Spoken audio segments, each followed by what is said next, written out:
আমার বয়স যখন 14 বছর বয়স, তখন আমার সাথে ছোট্ট একটা প্রবলেম হয়, যেটা হচ্ছে গিয়ে আমার বিয়ে ঠিক করেন 14 বছর বয়সে। ছোটবেলায়। ইভেন একটা একটা লোক এসেছিলেন আমার আঙ্কেলের সাথে আমাদের বাসায়। তো উনি আমাকে দেখে ওনার পছন্দ হয়ে যান। পছন্দ হয়ে যাওয়ার পরে উনি বিয়ের প্রস্তাব দেন। আমার কথা আমি ওনাকে আঙ্কেল ডাকছি, কেন বিয়ে করতে যাবো ওনাকে। ওনার বয়স কত ছিল তখন? ওনার বয়স আই থিঙ্ক 26 বছর ছিলেন। 26 আর আপনার বয়স 14। হ্যাঁ, প্রায় ডবলের মতো।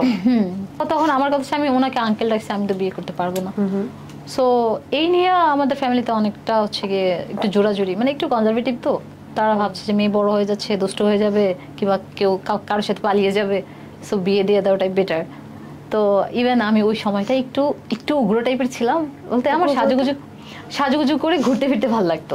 এমনিতেই শুধু টিং টিং করে বেড়াতাম। কোথায় থাকতেন? নেত্রকোনায়? না, ওই সময়টা আমি গাজীপুরে ছিলাম। গাজীপুর। হ্যাঁ।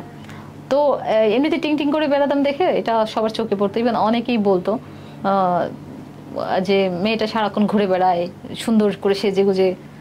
এই জন্য হচ্ছে গিয়ে মায়ের একটু খারাপ লাগলো, যে ভাবলো যে বিয়ে দিয়ে দিস, বয়স হয়ে গেছে।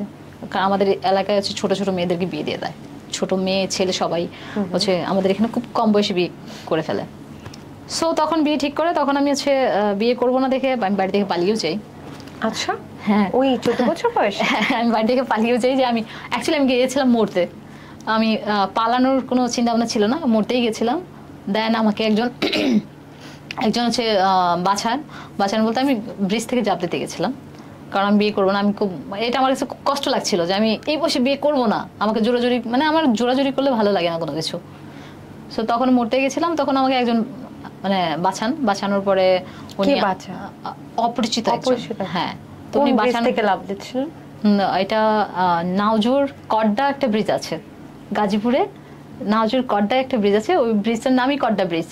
সো ওখান থেকে দেন উনি হচ্ছে আমাকে বাঁচানোর পরে উনি আমাকে আই থিঙ্ক তেজগাঁতে নিয়ে আসেন। তেজগাঁতে আমি তো তখন গাজীপুর থেকে, হ্যাঁ তেজগাঁতে নিয়ে আসেন। আমি বললাম ওনাকে, স্টোরিগুলো বললাম, তো উনি আমাকে জব দেওয়ার কথা বলে নিয়ে আসে। আসার পর উনি দেখি একজনের সাথে ডিল করছেন, আমাকে বিক্রি করে দিবেন। হোয়াট? দেন আমি ছোটবেলা থেকে একটু চালাক বেশি, আমি বুঝতে পেরে গেছি।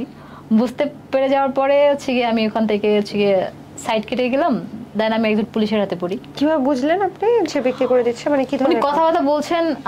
আমি অ্যাকচুয়ালি যেটাকে বলে স্ট্রিট স্মার্ট, মানে হুটহাট করে স্মার্টনেস যেটা থাকে আর কি, আমি অ্যাকচুয়ালি এটা আমি আছি।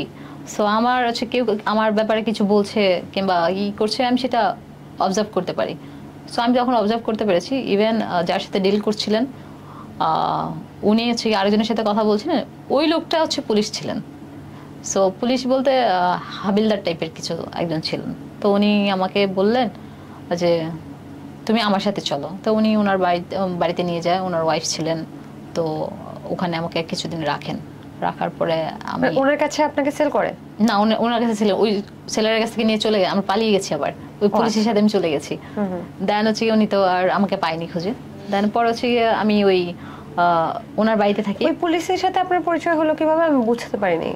যেখানে ডিলটা করছিল ওনারা, ওই ডিল করার সময় ওই হাবিলদারটাও ছিলেন। তো ডিল করছিল আর একজনের সাথে। হাবিলদারের দাম কিরকম সেটা তো ভালো করে জানেন, সবাই দেয় না, প্রায়োরিটি দেয় না হাবিলদারকে। সো উনি বুঝতে পেরেছেন, ভালো লোক ছিলেন বিদায়, যে উনি আমাকে বললেন যে তুমি আমার সাথে চলো, আমার বাড়িতে ফ্যামিলি আছে, সবই আছে। দেন আমি যাই ওনার সাথে। ওনার ফ্যামিলি ছিলেন, ওনার ওয়াইফ ছিলেন। তো ওখানে আমাকে কিছুদিন রাখার পরে আমি মেডিসিন কোম্পানিতে জব নেই। তখন কোথায়? গ্যাকো ফ্যাক্টরি। আচ্ছা। তো হচ্ছে ওখানে জব নেই, বলছে যে 7 দিন পর পর স্যালারি পেয়ে যাবে, তুমি হচ্ছে এখানে কাজ করলে তোমার আর্নিং হয়ে যাবে, তুমি চলতে পারবে, প্লাস যদি মন ভালো হয় তুমি বাড়ি চলে যাবো। বাড়ি তো যাবো না, বাড়ি গেলে বিয়ে দিয়ে দিবে। তো ওই প্ল্যানিং ছিল। দেন হচ্ছে গিয়ে আমি জব করি কিছুদিন, করার পর হচ্ছে গিয়ে কিছুদিন পর আমার মন টানছে ফ্যামিলির জন্য।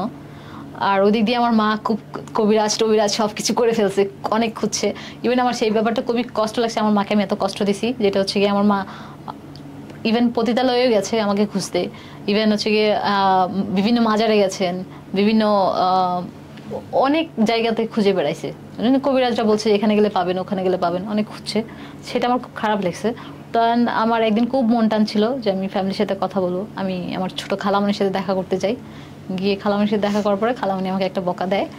বকা দিয়ে বলে কি, তোর মা খুঁজতে খুঁজতে বিদেশ শেষ, আর তুই এখন আবার চলে যাবি বলছি। আমি বলছি আমাকে কিছু টাকা দাও, আমি থাকতে পারছি না, আমাকে কিছু টাকা। খালামণি চাচ্ছিল না আমার বিয়েটা দেখ ওখানে, এই জন্য আমাকে খালামণি হেল্প করতো।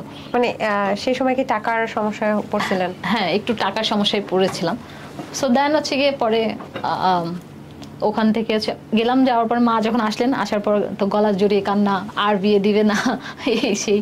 হচ্ছে আরো দিবা বিয়ে, বলেন আর বিয়ে দিও না, এখন তুমি যা বলবে তাই। তারপর থেকে হচ্ছে গিয়ে মা আর আমি একসাথেই থাকি।